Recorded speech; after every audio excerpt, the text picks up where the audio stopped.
My roommate finally dropped the act. He publicly announced that he was the heir to the George Zilla Group. My girlfriend, who looked down on me for being poor, immediately broke up with me and ran straight into the arms of my rich, second-generation roommate. What she didn't know was I'm my dad's only son, and that rich kid she clung to, he's just a scholarship student sponsored by my family. Chapter 1. It was senior year, and during my internship, my dad forced a company onto me to manage. I pouted. What's a rich heir to do if he doesn't want to work hard? I pushed open the door to our dorm.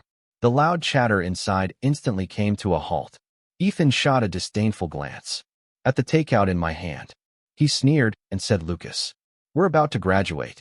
Can't you eat something decent for once? These sad steamed buns and chicken feet. You've been living off this crap for 4 years, and you're still not sick of it." I wasn't about to let him get the last word, so I shot back. "Seriously, you've been wearing that fake gold watch for 4 years, and haven't gotten tired of it either." When I first saw him wearing that thing freshman year, I was speechless. It was clearly fake, but I couldn't be bothered to expose him at the time. Ethan's face darkened as he pointed at me. "Don't talk nonsense. I bought this from an official store." I casually pulled out a magnet and slapped it on the watch. Cue awkward moment. The magnet clung tightly to the watch. The silence was painfully awkward. Ethan's face flushed bright red, all the way to his neck. Grinding his teeth, he tried to save face. "So what? It's just a cheap watch. We've got boxes of gold bars at home." One of our bootlicking roommates quickly chimed in. "Exactly, Ethan's dad is the CEO of a listed company. He can have whatever he wants." I watched as Ethan threw the fake watch into the trash. I asked, "Not short on cash, huh? Then how come? I've never seen you use anything actually valuable. And that watch, after 4 years of wear, it's practically fused to your wrist." Ethan glared at me like he wanted to kill me. Another roommate jumped in to defend him. "You don't get it, rich people like to keep a low profile." Ethan immediately followed up. "Yeah, my dad's always telling me to stay low-key. Lucas, instead of keeping tabs on me, maybe you should focus on finding a company for your internship. Not all of us are lucky enough to join our family business after graduation." Like I am, no matter how hard he tried to sound casual. The smugness was obvious. From the first year of college, it's always been my dad this, my dad that, for years in, and none of us had ever figured out who this mysterious dad actually was. Chapter 2. My phone rang. It was my girlfriend calling. As I stepped out the door, I deliberately tossed a Phoenix Tower takeout bag into the trash. One of my roommates spotted the logo and excitedly fished it out. "Holy crap. Is this from Phoenix Tower? I heard the food there is insanely expensive." Ethan's expression instantly darkened.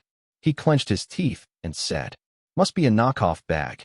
No way he could afford Phoenix Tower. Everyone knows he's just a broke simp, living off his girlfriend. The guy hasn't been able to feed himself for 4 years without her bailing him out." Pathetic. The other roommate nodded in agreement. After all, Lucas never looked like a rich guy during our 4 years in college. Standing by the door, I frowned at their words. "Excuse me, when did I ever live off Emily? I spent plenty of money on her." "Thank you very much. Emily, I'm over here." I waved her over, but as soon as she approached, she snapped at me. "Lucas, can you not act so excited every time you see me? And seriously, look at what you're wearing. It's embarrassing." I was speechless. This outfit was custom designed by Master Leon himself. Baggy shorts and tank top combo. I thought it was pretty chill. She huffed. "I can't even stand being around you for one more minute. Let's break up." Ethan said he could get me a job at his family's company. He's the only one who deserves someone like me. I gave a cold laugh and agreed to the breakup without hesitation. Emily's face turned ugly. She expected me to beg her to stay, but I didn't. That infuriated her even more the next day. At Lucas Zilla Group, I unexpectedly caught sight of 2 very familiar figures, Ethan and Emily.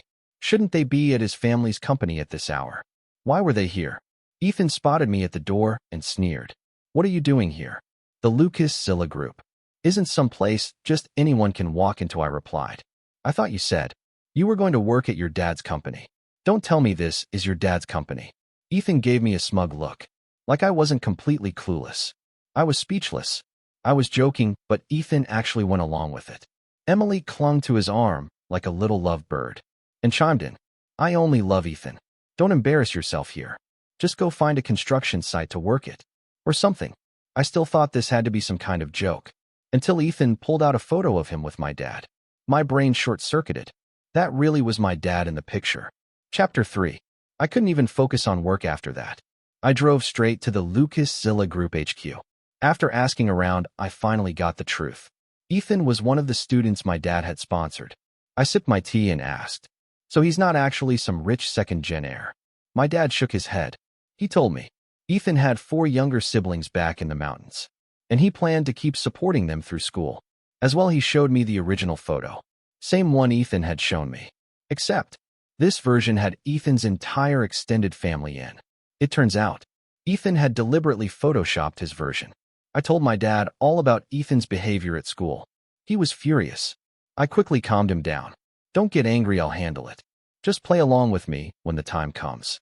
Meanwhile, back at our school forum, that photo of Ethan and my dad was being reposted like wildfire. Everyone now believed Ethan was the heir to the George Zilla Group. When I returned to the dorm, I heard my roommates showering him with praise. "I can't believe your dad is the Mr. Henderson of George Zilla Group. You really kept that hidden." Well, men, Ethan basked in their admiration, loving every second of it. I pushed the door open. Ethan shot me a dismissive look and said, "Lucas, let me guess. Didn't get into Lucas Zilla Group, did you?" One roommate jumped on the chance to suck up to him. "Someone like him, please. Lucas Zilla Group would never hire that kind of loser. He probably got kicked out before he even reached the front gate." I posted the original photo, straight from my dad, into the dorm group chat. Ethan glanced at it, not showing a hint of panic. He coolly said, "That's from 5 years ago, when I went with my dad to visit a poor rural area. What's the issue with a photo like that?" I almost swore out loud. This guy really wasn't going to stop until he hit rock bottom. Chapter 4. That evening, I had dinner plans with a few friends at Phoenix Tower. And once again, I ran into Ethan and Emily.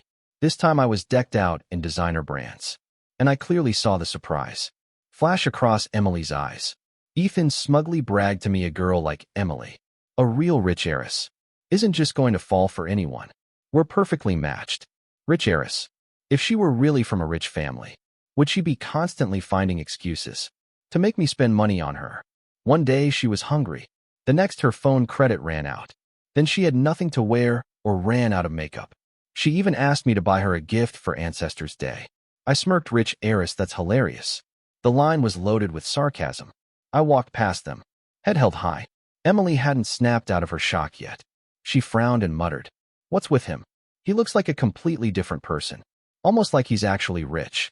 Ethan brushed it off, saying it was all for show, and added magnanimously, "Tonight I'm treating you to the most expensive items on the menu." Emily's expression softened, and she nodded happily. But when the bill came, 15,000 yuan, Ethan, whose entire budget was only 300, shot up from his seat like a spring. He gasped, "It's that expensive?" Emily awkwardly tugged him back down. "I told you already, didn't I? This place is pricey." Ethan looked uneasy. "Emily, I just remembered my credit card's maxed out today. Could you cover it for now?" After a bit of awkward back and forth, Emily reluctantly decided to use her family card. But the next moment she was greeted with a message. Card canceled. Frustrated, she pulled out her personal debit card, the same card she had slowly saved up on throughout 4 years of college. By mooching off me, the way she reluctantly punched in her PIN, like parting with her soul, was broadcasted right on our private booth's TV screen. After everything she took from me, if I didn't make her cough it all up, I wouldn't be Lucas that night. I got a call from Emily asking me to come downstairs. She demanded to know why. I unlinked her from the family card. I laughed. "What's wrong? I thought you were some high-class heiress. Why would you care about my measly little card?" Emily's face twisted, and she started whining. "I don't care what you say. You're paying me back for that dinner." I said, "Excuse me, and who are you exactly? Am I your dad? Why would I reimburse you?" Emily screamed. "If you hadn't shown off in the dorm about eating at Phoenix Tower, Ethan wouldn't have taken me there. If he hadn't taken me there, I wouldn't have had to use the family card. And if you hadn't canceled the card, I wouldn't have paid with my own money." As she yelled, she grabbed my arm and refused to let go, insisting that I take responsibility. I laughed out of sheer disbelief, then slapped her hand away. How did I not realize before that she was such an idiot? I met Emily in the library. The way she studied so seriously reminded me of someone I used to know. Chapter 5. The Mr. Sullivan announced in the group chat that the school would be holding a sports meet tomorrow. He also mentioned that two big-name CEO from City A, Lucas Zilla Group and the Sioux Corporation, had been invited. Our dorm's resident bootlicker got way too excited. From my bunk bed, I could see the smug little smile on his face. If you didn't know better, you'd think his dad was the one coming. He said, "Ethan, look, your dad's coming to the school event." A flicker of unease crossed Ethan's face, and I caught it. I asked what's wrong. "Not happy your dad's coming." Before he could respond, the bootlicker cut in. "Ethan's just too happy. Obviously. Don't talk nonsense." "Yeah, screw you too." Ethan stepped out with his phone, probably to call my actual dad. Sure enough, he returned not long after. I opened WeChat and saw a message from my dad. "Ethan just called me. I did exactly what you said so. How's that, son? Your old man nailed it." "Right." I replied with a big fat awesome meme. Then came another message, "By the way, Clara's coming to the school event too." I was lying on my bed playing with my phone. Thunk, the phone dropped square on my face. "She's back in the country." The phone rang. When I saw the name flashing on the screen, I swallowed hard and picked up, trying to sound casual. I said, "Clara, what's up?" No reply. Then after a long pause, "Did you get a girlfriend?" That strange pressure in her voice made my breath catch. I've been low-key terrified of Clara since we were kids. That wild girl used to beat me up constantly. Once she made me play the Frog Prince and do-over. 400 frog jumps in a day. Just thinking about it made my legs twitch. Even though she couldn't see me, I still instinctively shook my head and said, "No way. Not a chance." She gave a cold snort. "Really?" Just that single word with the upward lilt at the end. Total intimidation. I scrambled to explain. It was just a random fling, didn't mean anything. We already broke up. Clara chuckled softly. "Come outside, I'm at your school gate." I jumped down from my bed and ran full speed to the gate. She stood near the security booth. Light makeup made her features look fresh and delicate. The black pleated skirt fell just above her knees, showing off her long legs, and her porcelain skin glowed under the sunlight. The moment her gaze landed on me, I immediately stood at attention like a soldier. She handed me a lunchbox. When I saw what was inside, I nearly burst with joy. "This is Sue Auntie's famous Shama Royale."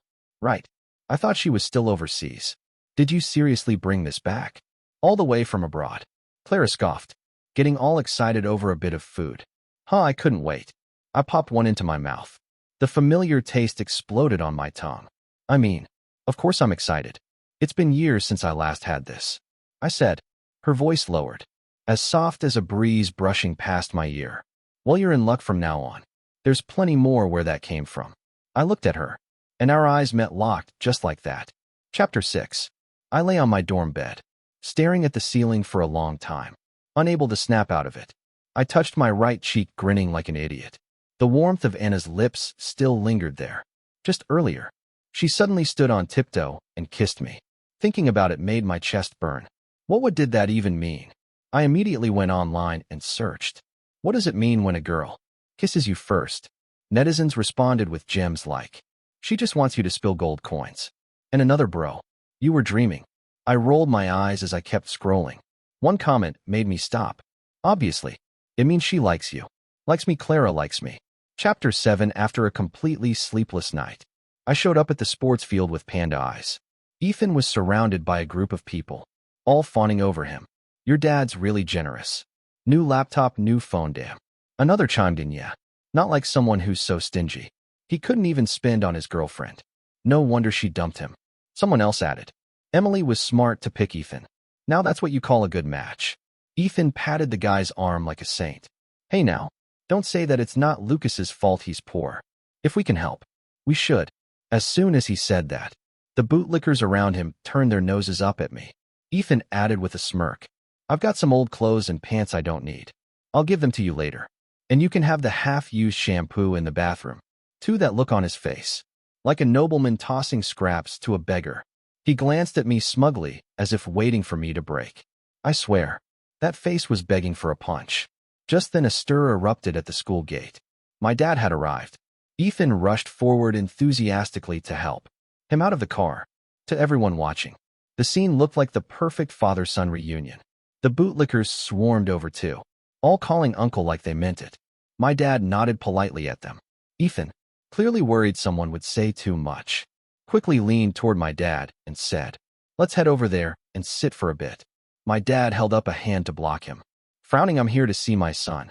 Why are you tagging along?" I couldn't help the smile tugging at my lips. My dad's voice wasn't exactly quiet. Everyone nearby heard it, and a wave of whispers swept through the crowd. Ethan stood frozen in place, completely embarrassed. I stepped forward and called out with a smile, "Dad."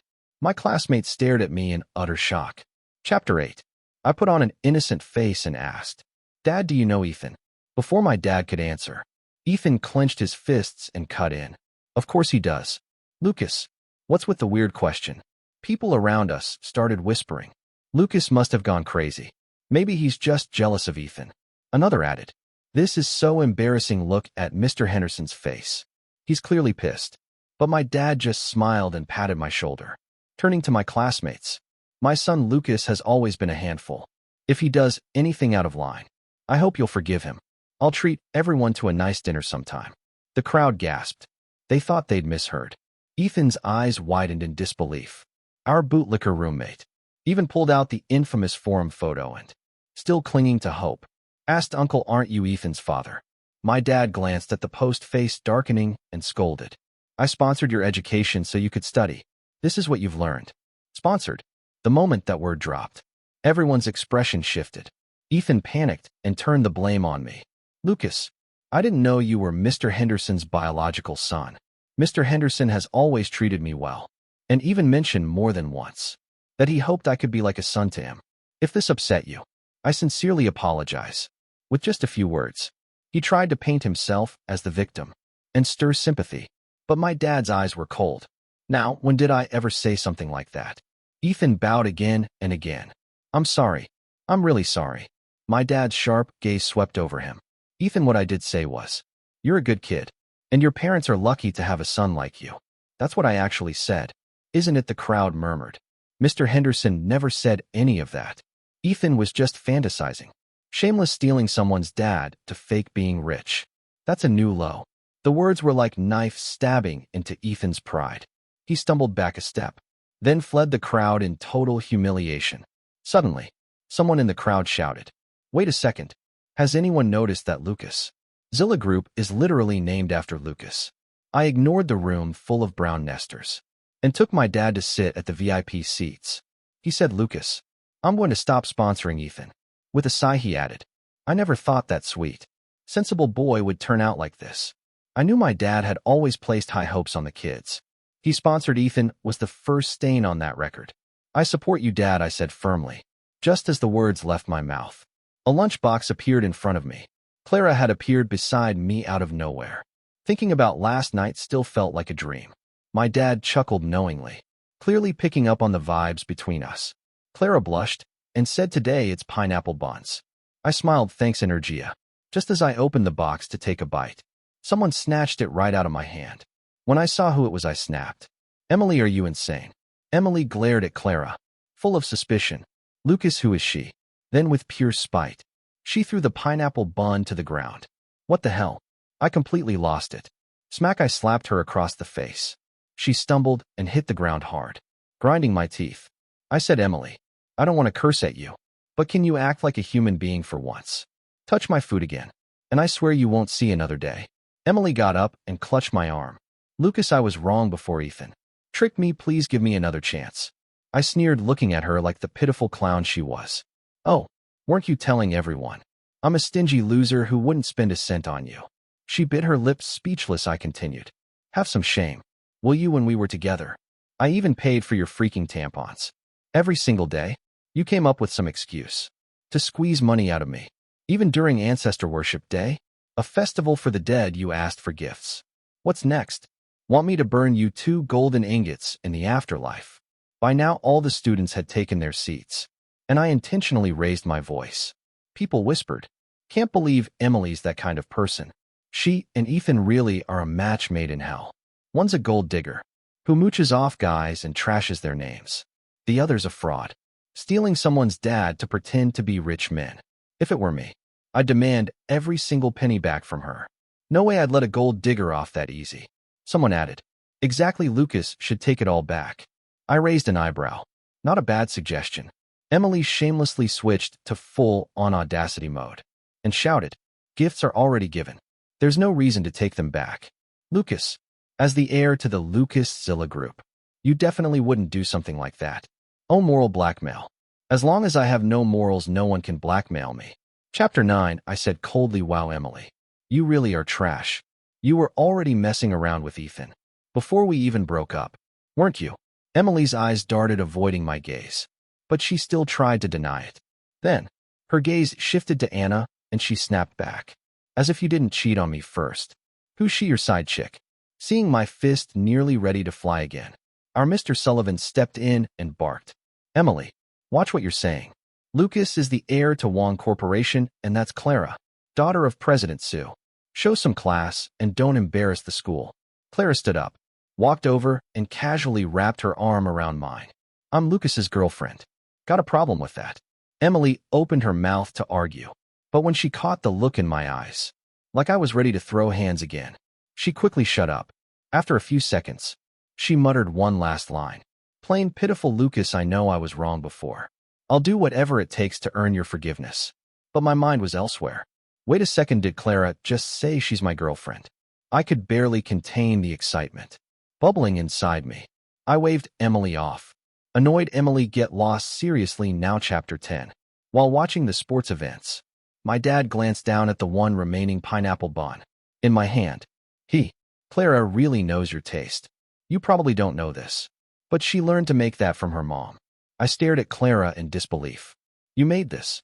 No wonder it tasted exactly like Auntie Sue's. She nodded gently. As long as you like it. After the event, Clara and I walked out of the school hand in hand.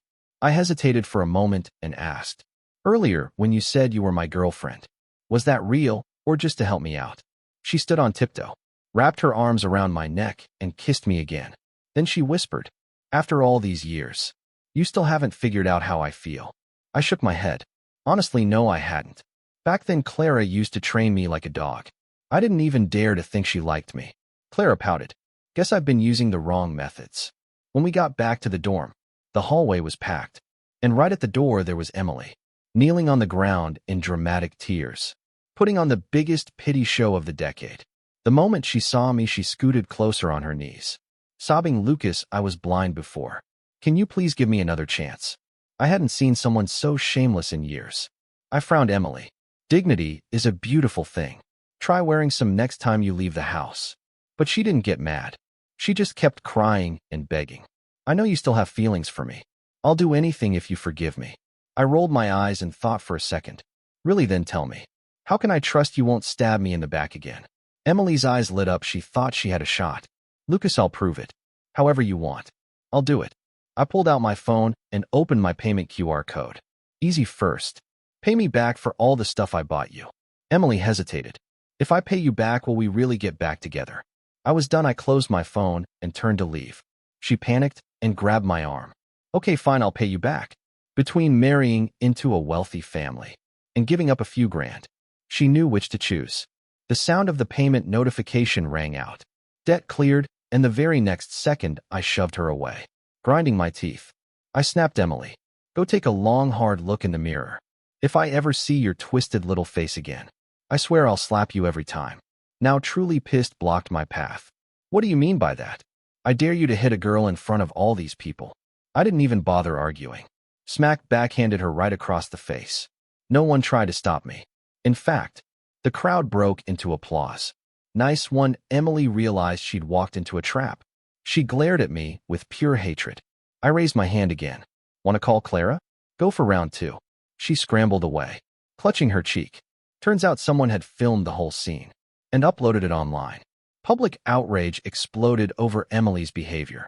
The school issued her a major disciplinary warning for her inappropriate conduct. Ethan wasn't spared either. He got dragged into the scandal and blasted on trending searches. Chapter 11. I never expected Ethan to team up with Emily and twist the whole truth, fighting the hand that fed him. Ethan stood in front of the media and made up blatant lies. I want to expose something. On the surface, the Lucas-Zilla Group claims to sponsor underprivileged students. Out of goodwill. But I suspect it's for darker motives. They constantly sent me for health checkups and assigned me a personalized nutrition plan. At first, I didn't think much of it, until I realized even the tiniest issue, like a nosebleed, would get me dragged into their private hospital for a full body exam. Later, when I planned to study abroad after high school, they forbid me from leaving the country. That's when I realized I was just a capitalist backup body. So I rebelled, and now they're retaliating against me.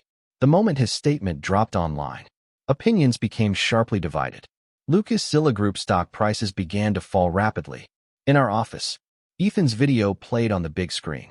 My eyes were cold as ice. My dad's face was grim. I turned to him and said, "Don't worry. I've got a way to deal with Ethan." He took a sip of tea. "I'm not worried about that.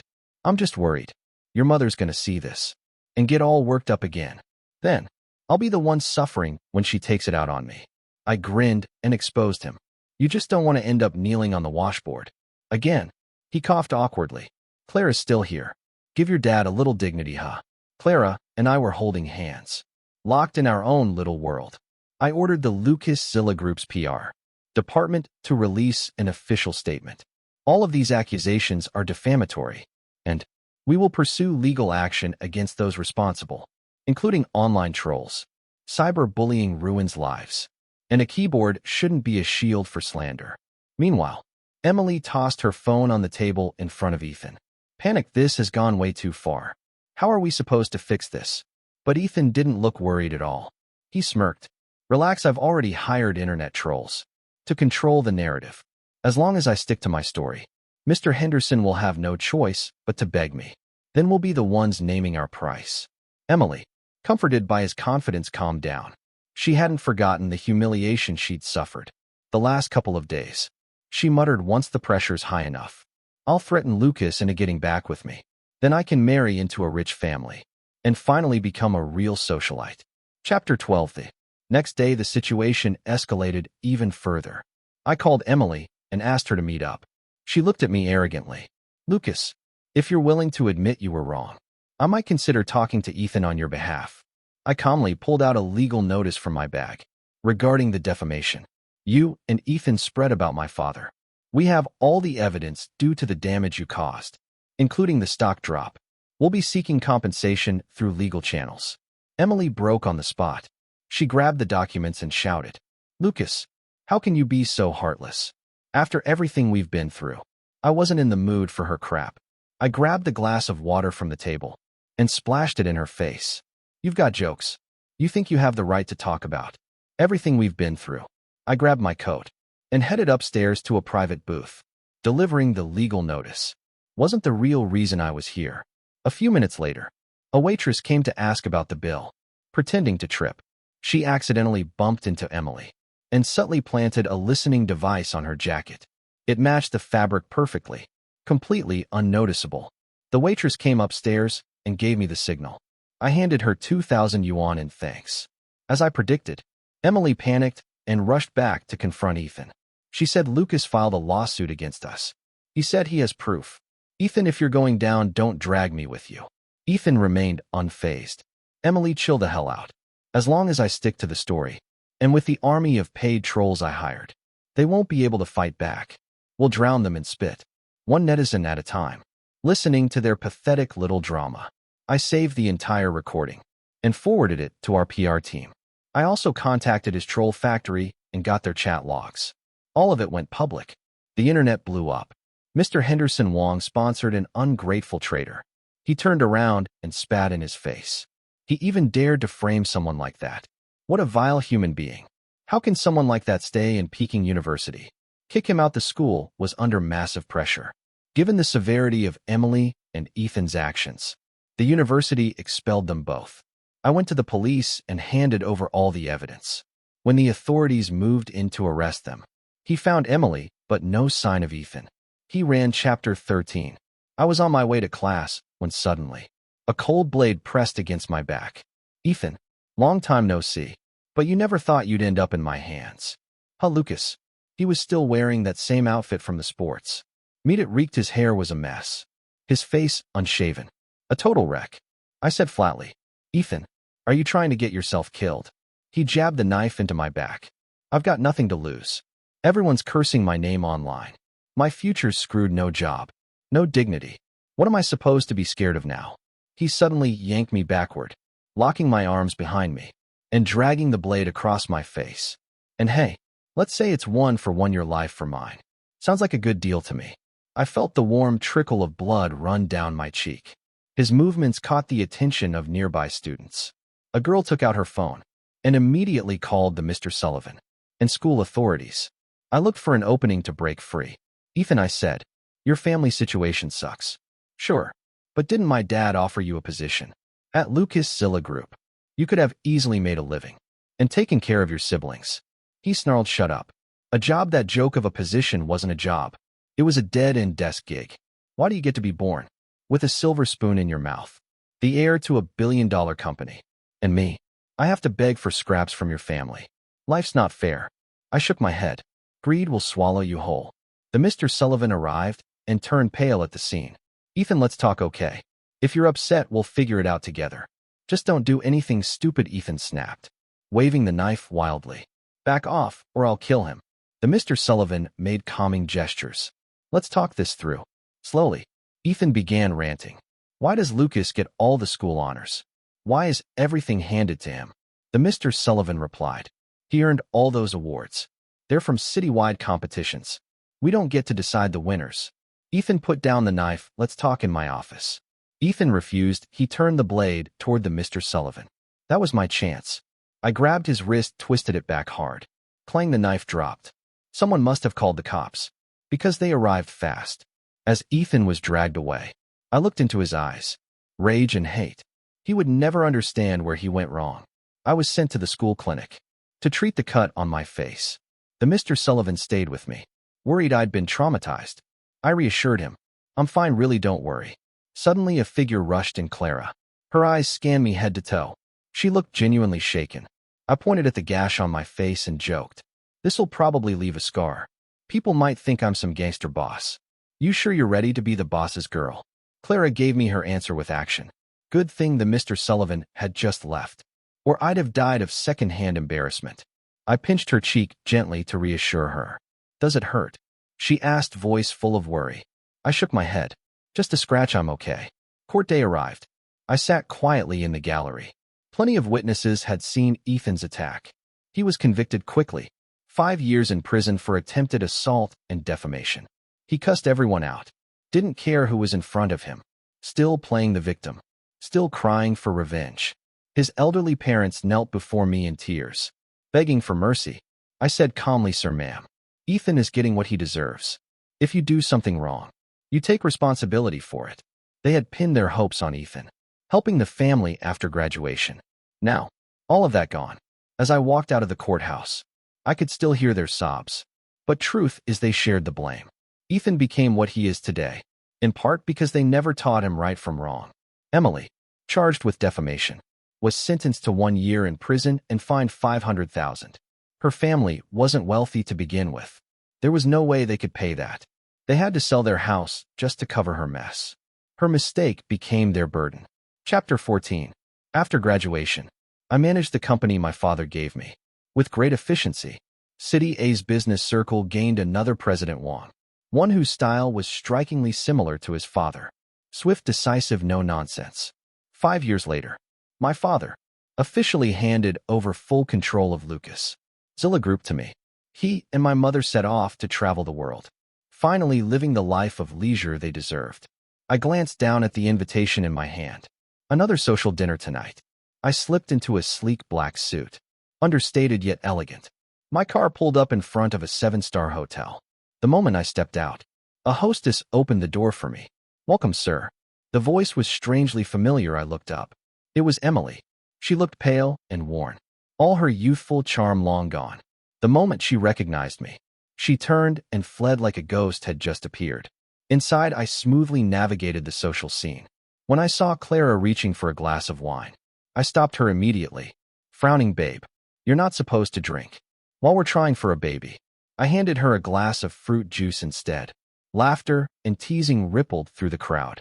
President Wong and Mrs. Wong are so sweet together. We're all jealous, I smiled at Clara. A few years ago, that kind of attention would have made me scratch my head awkwardly now. I was used to it.